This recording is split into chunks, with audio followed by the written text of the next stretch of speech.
75-year-old male back pain. Today, mankind stands at a crossroads, and the path that humanity chooses may have a greater impact on our freedom and prosperity than any event in history. In 2008, a new technology was introduced that is so important that its destiny and the destiny of mankind are inextricably interlinked. It is so powerful that if captured and controlled, it could enslave all of humanity. But if allowed to remain free and flourish, it could foster unimaginable levels of peace and prosperity. It has the power to replace all financial systems globally, to supplant 90% of Wall Street, and to provide some functions of government. It has no agenda. It's always fair and impartial. It cannot be manipulated, subverted, corrupted, or cheated. And it inverts the power structure and places control of one's destiny in the hands of the individual. In the future, when we look back at the 2.6 million year timeline of human development and the major turning points that led to modern civilization, the creation of farming, the domestication of animals, the invention of the wheel, the harnessing of electricity, and the splitting of the atom, the 60-year development of computers, the internet, and this new technology will be looked upon as a single event, a turning point that will change the course of human history. It's called Full Consensus Distributed Ledger Technology, and so far, its major use has been for cryptocurrencies such as Bitcoin, but its potential goes far, far beyond that.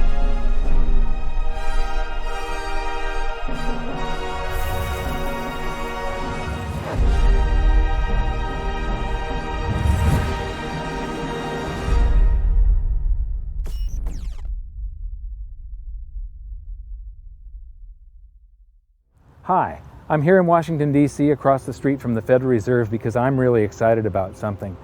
We could be on the verge of a paradigm shift in currency and trade that could put places like this, the Federal Reserve and other central banks, out of business. In our 4th episode of Hidden Secrets of Money, we called upon the viewers to join a discussion to develop a new world monetary system. And the people that put forth the most logical and compelling arguments were the cryptocurrency and Bitcoin people. So I'm here at a massive Bitcoin conference that has drawn experts from all over the world, and I'm going to be hanging out with them, asking a lot of questions, developing my own opinion. I'd like you to develop yours because this could be something that changes the world.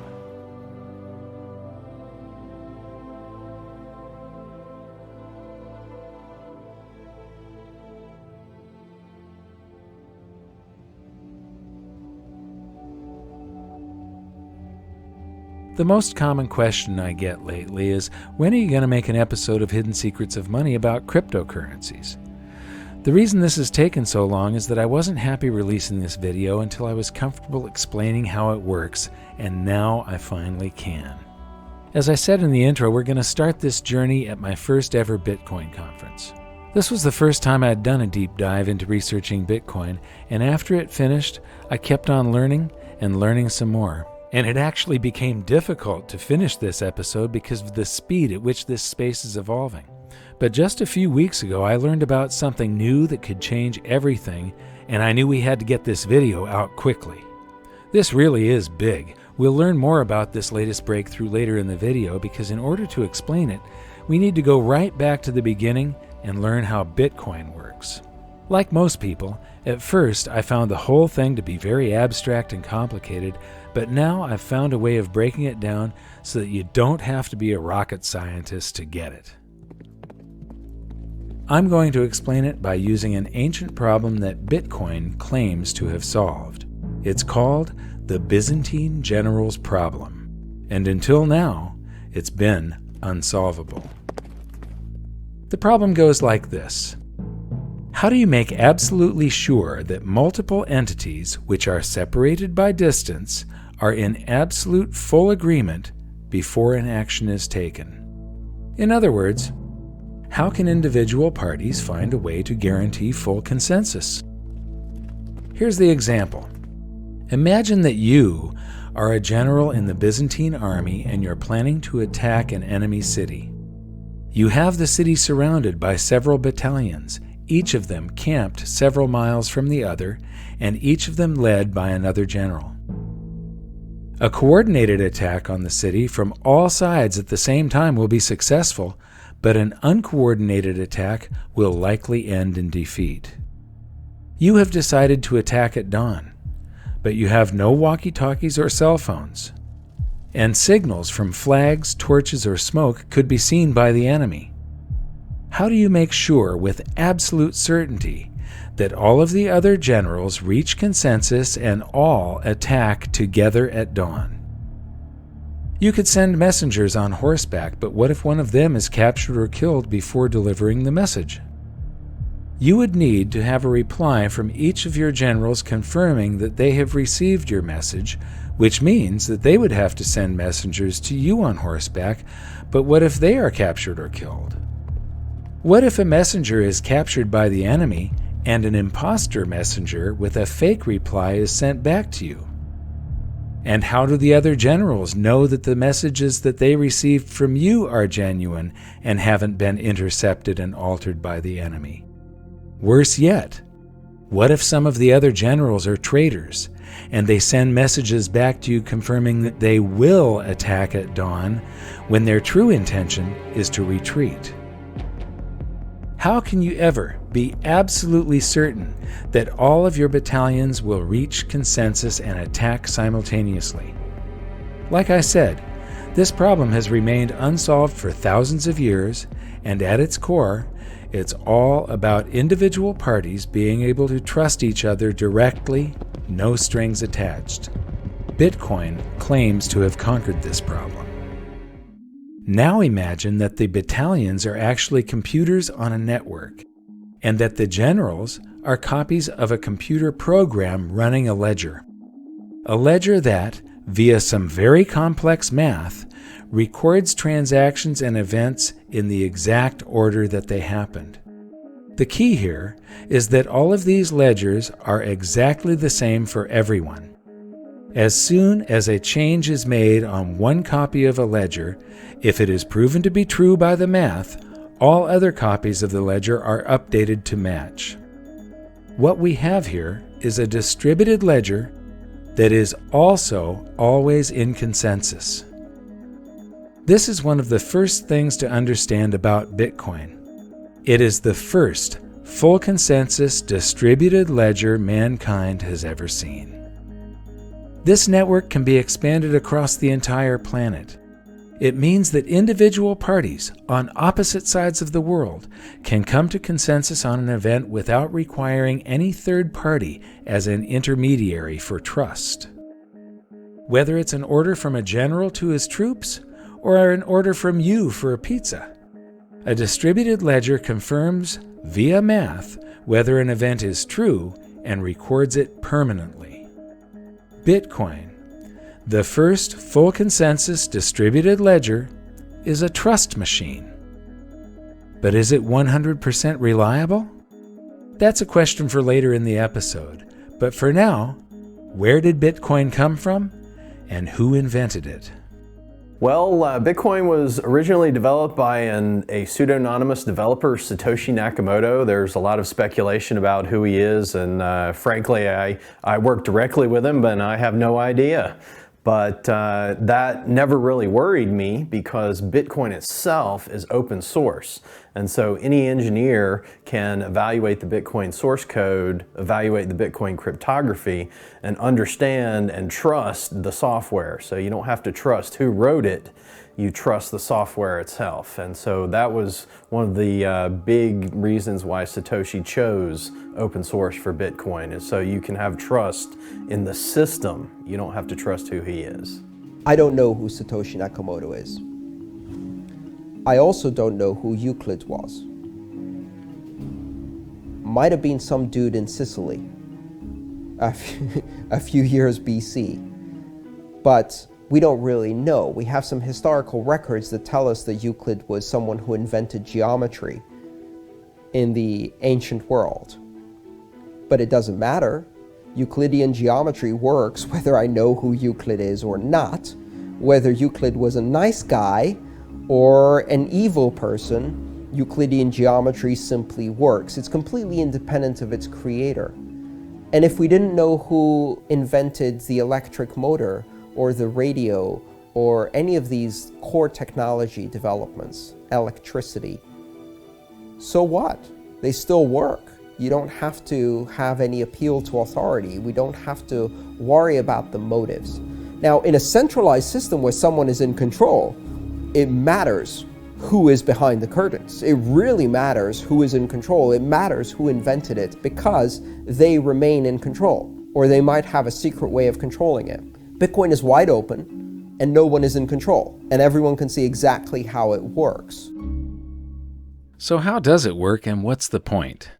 Cryptocurrencies like Bitcoin allow people to transact with each other using the internet anywhere on Earth. Instead of having an account number like a checking account or a credit card, cryptocurrencies are much more secure because they have a public key and a private key. It's like having two account numbers, one for deposits and another for withdrawals. You'll often see them displayed as a string of characters or a scannable code. This level of security means that you could put your public key on a billboard if you wanted to, and your funds would still be secure. The only thing other people can do with your public key is send funds to you. It's your private key that gives you access to your funds. As long as you keep control of your private key, your funds are absolutely safe, and theft and fraud are virtually impossible. But, just like cash in your wallet, you need to keep it safe to prevent it from being stolen. Its security is entirely your responsibility. Cryptocurrencies can also give you privacy. Just like cash, you don't have to disclose any personal information when you spend them. By contrast, a credit card has your name, account number, and expiration date. These act like a public key, but the equivalent of your private key, your signature and security code, are displayed in plain sight. This is just plain stupid. I've toured 5 national money museums, and while I was at one of them, I saw a group of young students on a school outing. I can just imagine that someday in the future, a group of kids will be standing around the credit card display, pointing and laughing at the incredible stupidity of the system we once used. And this is the point. Cryptocurrencies are light years ahead of our current technology.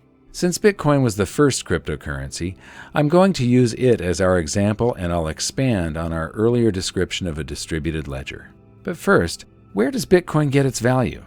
Bitcoin is brand new to mankind in that it's both a currency and a payment network simultaneously. And this is where Bitcoin gets its value. The immense network of computers all around the world running the Bitcoin distributed ledger. Every second of every day, these computers are keeping the ledger updated and in full consensus via a system that incentivizes them to process and confirm transactions. The system that Bitcoin runs on is called blockchain. Think of it as a modern version of an old-fashioned bookkeeping ledger, but instead of a handwritten list of entries and calculations, a blockchain is a digital list of entries and calculations. A block is simply a bundle of transactions. Think of a block as a whole page of transactions in the old-fashioned ledger. A blockchain is just a chain of blocks. It's the same as a whole series of pages in the old-fashioned ledger. Easy, huh? Here's how it works. The Bitcoin blockchain actually exists in every one of the millions of computers on the network as exact copies of each other. However, for this example, so that we can zoom in and you can really see just how a blockchain works, I'm going to show it as one giant blockchain in the middle of a small network of computers. Let's follow a pizza transaction with Bitcoin. When the transaction occurs, it first appears on the network in a pool of unconfirmed transactions, along with thousands of others from all around the world. Millions of different computers from the network then gather some of these transactions and place them in their own blocks. The computers are all creating blocks constantly in the hope that theirs will be the next one added to the official chain. A new block is added to the chain every 10 minutes or so when one of the computers wins the right to have its block recognized as the next in the chain and is rewarded with a prize of newly created bitcoins. The way a computer wins the prize is by trying to guess the answer to an extremely difficult math problem. In fact, the problem is so difficult that even with millions of computers making guesses billions or even trillions of times per second, it still takes roughly 10 minutes to find the answer. Once one of the computers guesses the correct answer and wins, all of the millions of computers on the network that did not win are instructed to throw away all the work they have done, update their ledgers with the block from the winning computer, and start again with a new math problem. In doing so, the computers use an immense amount of power and cost a literal fortune to run. So why do they do it? Because it can be very profitable. This is where the term mining for bitcoins comes from. Instead of striking gold by mining for precious metals in the wilderness, these computers are hoping to strike Bitcoin by mining precious numbers on the blockchain. But when these millions of computers are selecting transactions to go into their blocks, they aren't all selecting the same transactions, and not all the blocks are the same size. Some contain more transactions, some contain less. When blocks are thrown away, the transactions they contain go back into the pool of unconfirmed transactions. This means that the probability of a transaction being confirmed and staying in the order it was confirmed in is not absolute, but it becomes more of a certainty every 10 minutes as new blocks are added. In fact, for very large transactions, it's suggested that you wait for 6 or more blocks, about 60 minutes, to be absolutely certain that a payment is permanent. So why is it so slow? Why is your pizza cold before you own it? Interestingly, the system is slowed down on purpose, and here's why. With the insane difficulty of guessing the answer to the math problem, you would think that the odds of 2 or more computers winning at the same time are extremely improbable, but it actually happens quite often. This is called a soft fork, and when it occurs, all the computers in the network receive both of the winning blocks and are instructed to create a new block that will chain to the block they received first. But because of varying internet connection speeds, different computers receive different winning blocks at different times. The tie is broken roughly 10 minutes later when one of the computers solves the new math problem and its block is added to the ledger, and the longest chain wins. But what happens to all of the blocks on the other side of the fork? They're discarded, along with all the transactions they contained, which go back into the pool of unconfirmed transactions.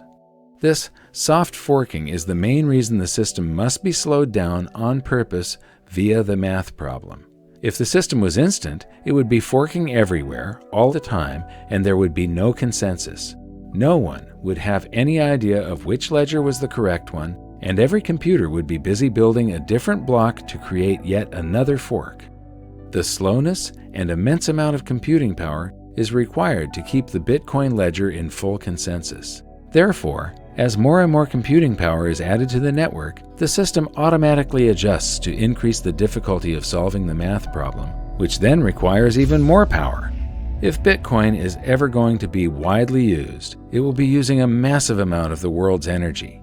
There are other systems for reaching consensus, but we'll look at those later in the episode. For now, Bitcoin is working as intended and allows people to transact with each other using the internet anywhere on Earth. Bitcoin, it's the first full consensus distributed ledger that mankind has ever seen, but it's not the last. I'm here at the conference with Eric Grill of Coin Outlet, and I'm going to buy some of my very first Bitcoins right now.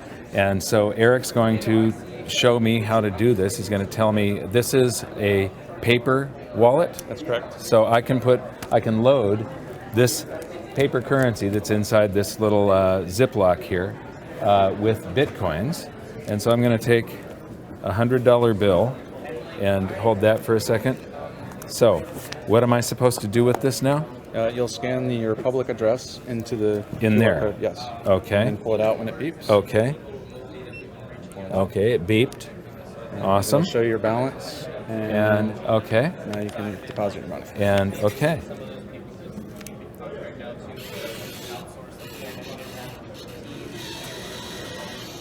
And aha.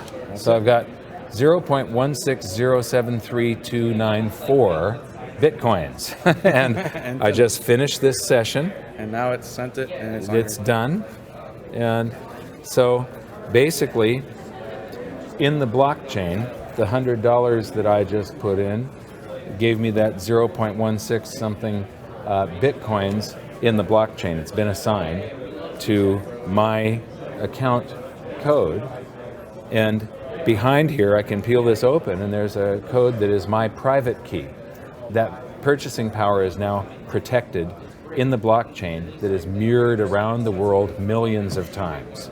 So thank you very much, Eric. Great. It was Thank you great very much. meeting you. Yep. Wonderful machine and a great advancement forward for when it comes to convenience for people. They'll start understanding cryptocurrencies more when they get an exposure that's very similar to an ATM. That's what we're mirroring. Yes. Okay, thanks. Thank you.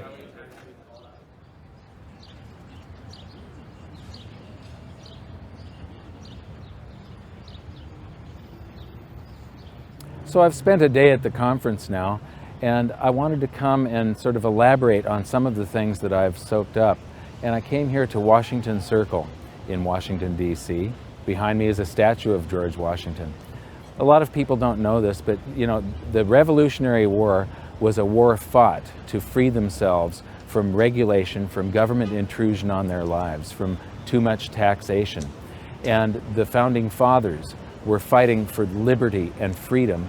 And at the end of the war, George Washington was in control of the armies of this continent and could have crowned himself emperor, but instead chose to resign his commission and retire to private life, giving us this gift of a free republic. One of the things that I'm getting from this conference is that a lot of them are worried about regulation. And so it's this same revolution being fought all over again. They're worried about regulation. They can't actually stop transactions with cryptocurrencies, but they could come and try and punish us afterwards and make it less likely to be used. And this is a tool that could free humanity. It's an amazing leap in technology, an amazing leap in the potential evolution of mankind.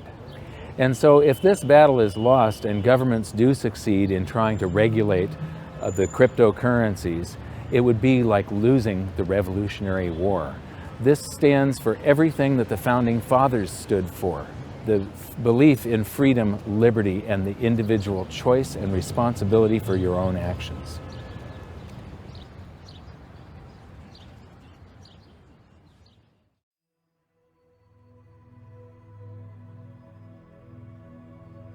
On day 2, I listened to more of the experts, and the more I learned, the more I realized just how much I needed to know. Even once you know all the technical details about Bitcoin, there's still a lot to learn about keeping your funds secure in the real world. One of the most interesting things I found out is in the early days of the internet, they were actually paving the way for something like Bitcoin before they even knew what it would be.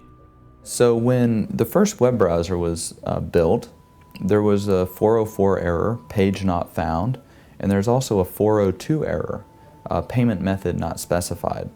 So back when they originally built the web browser, they were thinking about the time when they would eventually discover the technology, create the technology to transfer value over the internet. They didn't have the technology back then, but they still had the foresight that eventually we would get there. Well, now we're here. Bitcoin is a solution to that. You know, it's hard to isolate what in particular about Bitcoin is so amazing, but if I had to name one thing, I would say it was the distributed network. This is kind of an amazing thing because it's essentially immortal. It can exist, you know, in trillions of copies all over the world. What that means essentially is that it can't be destroyed. I mean, you could apply every regulator, every bureaucrat, every politician, every central banker in the world, assign it to destroy the blockchain, and they could spend, you know, 24/7 doing this, smashing copy after copy after copy, and destroy trillions of copies. But so long as there's one left somewhere, and there always will be, it can reproduce itself instantly and come into existence of billions and trillions of times over again, virtually instantly. What this means is that the blockchain itself is more powerful than all the governments in the world combined many times over.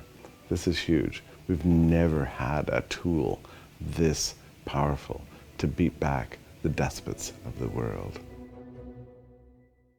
Throughout most of the convention, I couldn't find anybody that shared a few of the concerns that I have about Bitcoin, such as being a deflationary currency. That was until I met Chris Ellis. Chris, tell me about the concerns that you have. So, Bitcoin right now is still an experiment, as are most cryptocurrencies, and the price is mostly supported by a speculative sentiment. And that's because markets are forward pricing mechanisms. People are looking at the information and they're buying on the basis of what they believe other people will do in the future with that information. And I think that a lot of people, having spoken to a lot of merchants as well, they are telling me anecdotally that people are not spending their Bitcoins. So I am concerned. I think the economic side of Bitcoin is probably the weakest. That's why we need a lot of these alternative cryptocurrencies to play around with some of the parameters. But we should consider this an experiment for now. Mm-hmm. One of my concerns is that in a deflation, velocity slows down because your currency is going to be worth more tomorrow than it is today. And so people have a tendency to hoard currency in a deflation, like the Great Depression, for instance. Bitcoin is going to have so many coins per month released, and then that level drops every year or 4 years? 4 years, yeah. Until it gets to a level where it reaches 21 million coins and it stops. Mm-hmm. Yes. When it stops, I have two concerns. One, the Bitcoin mining that people are doing is what encourages them to leave computers running all over the planet, and that's what makes Bitcoin work. Now, I know there's a small transaction fee, and if velocity, the number of transactions, picks up enough, then the transaction fee is a reason to leave your computer on. Mm-hmm. But you have a deflationary currency that encourages hoarding and not spending it on transactions. And so when it reaches the 21 million, what is the reward for leaving the computers running if velocity slows and people tend to hoard it and there's no new coins to be mined anymore? So, and plus, the cost of power is probably going to go up in the future. Yeah. Have you got any other concerns? Yeah, one of my concerns in this space is that most people here are communications and marketing. They're in the business of persuading people. And I think we need more developers. We need to inspire younger people. There are probably fewer than 1,000 people on the planet that actually know how to code a cryptocurrency. And that is a huge form of centralization. They become like Congress. And then we have to kind of go to them as lay people who don't know how to code and ask for changes, or otherwise we end up having to fork the code and produce our own one. So I still think there's a lot to do in terms of outreach, getting existing programmers into the Bitcoin space, onto the GitHub repository, so they can start making their own changes and start experimenting and learning as well.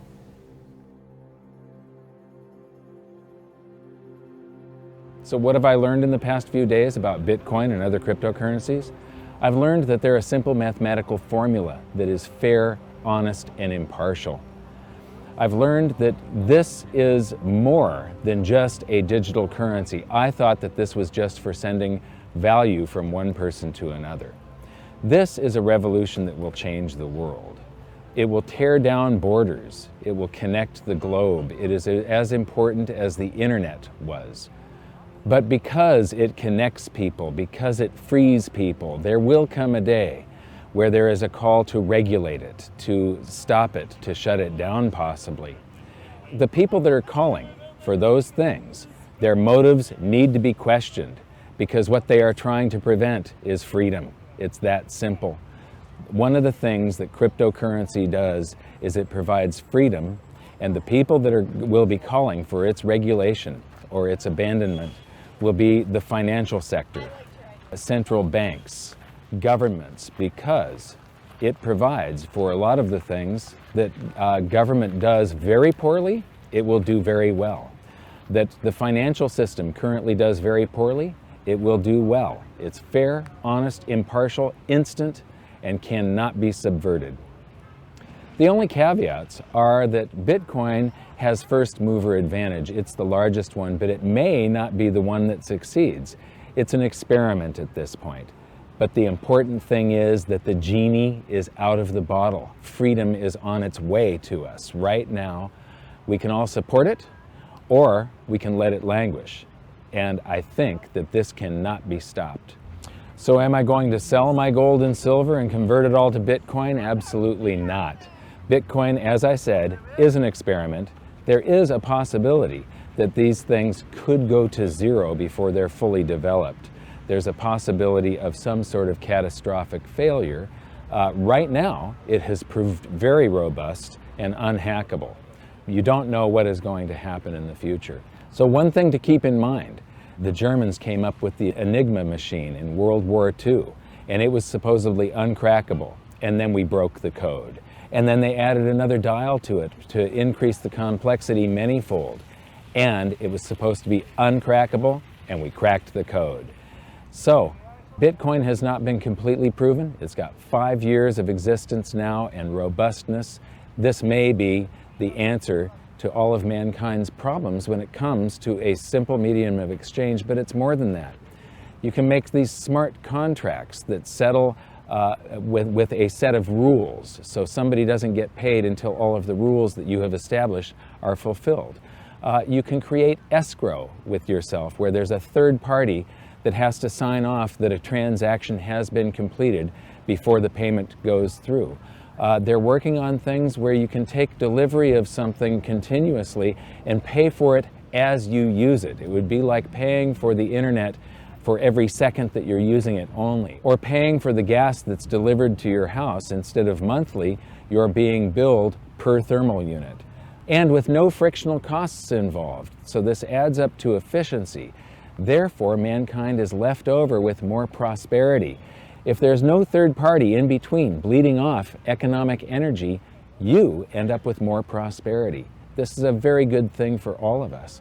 And because it is so fair and impartial, there's less of a need for the court system. There's less need for government and rules and regulation and people to enforce all of this stuff. In the future, there will be less need for Wall Street. That Wall Street does not realize it yet, but they are antiquated dinosaurs of the past about to go extinct. You can attach stocks and bonds and things such as that to cryptocurrencies, and companies could now do IPOs just on the internet. They do not need Wall Street anymore. They don't need a third party like Goldman Sachs or some other big brokerage house taking a cut. There's no need to worry about corruption because the code cannot be corrupted. I do know that I am going to be putting some of my capital into cryptocurrencies from now on and supporting this movement and helping to push the freedom of mankind forward. And here's something else. The reason that people buy Bitcoin is the same reason that people buy gold and silver. It's an alternative to all of the other currencies, the fiat currencies that are being printed into oblivion on this planet right now, and they eliminate the need for third-party trust. You don't have to trust somebody else with your Bitcoins. You only have to trust yourself. You don't have to trust somebody else with your gold and silver. You have to trust yourself.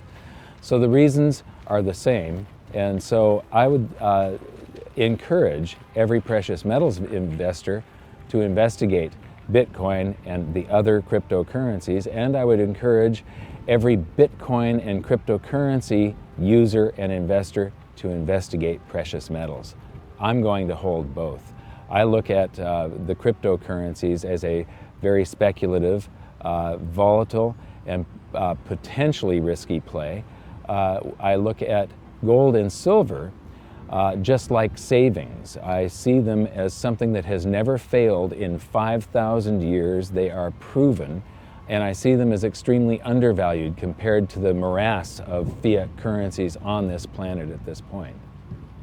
So when I came here, I expected to find nothing but a digital payment system. And what I found is a technology that can revolutionize the planet. If the founding fathers of America were standing here beside me, they would be fighting for this revolution.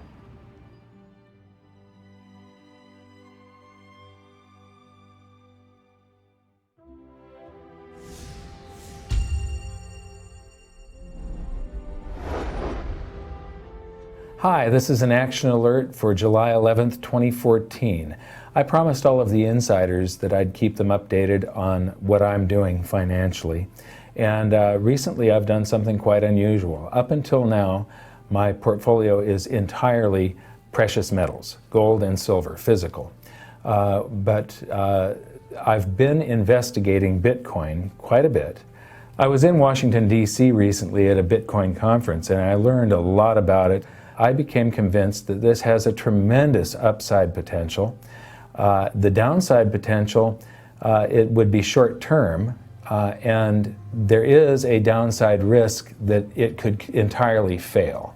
So I'm not going to put a lot of my portfolio into it, but someday I will probably be up to around 10% of my portfolio going into Bitcoin, believe it or not.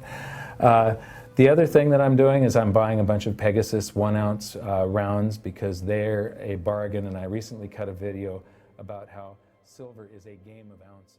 One of the things I didn't get around to during the conference was talking to retailers about their experience of accepting Bitcoin as payment.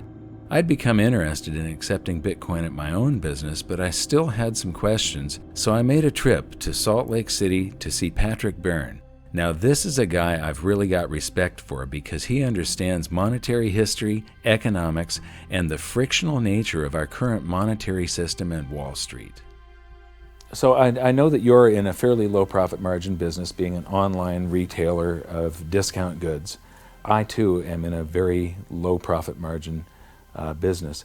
You've been taking Bitcoin. You're one of the first large businesses to adopt Bitcoin. The first. The first. Large business. Excellent. What is your recommendation for me? Well, we have publicly, you can look in our public filings, our gross margins are in the high teens, which is quite low for a retailer, and our operating margin is a little over 1%, 1.2%. And of course, to take people's credit cards costs about 2 or 3 or 4% for most businesses.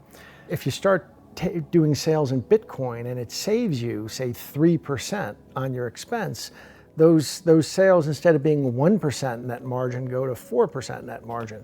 So it's really, especially if you're a tight margin business, it makes a lot of sense to accept Bitcoin and avoid those credit card processing fees. Those credit card companies and that part of the financial industry really has an amazing ability to sit on your the exchanges you're making with the public and extract. They're basically extracting the entire profit margin for themselves. And Bitcoin ends that. Cryptocurrency ends that. So it's a frictionless system. Frictionless system, but you can, the empire is going to strike back no matter what they're saying. I think the financial industry is quite sorry they didn't do more to put a stop to Bitcoin, kill it in its cradle. Now that it's getting some momentum, they're not able to. That's their entire business model, is to be in that position where they can extract rents through their monopoly or oligopoly. And Bitcoin ends that. So it's really an arrow right at the heart of their business model. If you don't trust the financial system anymore, there's basically 2 ways of checking out. You can buy gold, physical gold and silver, and get it somewhere safe where it can't be taken from you. And the other solution is to get into the crypto revolution.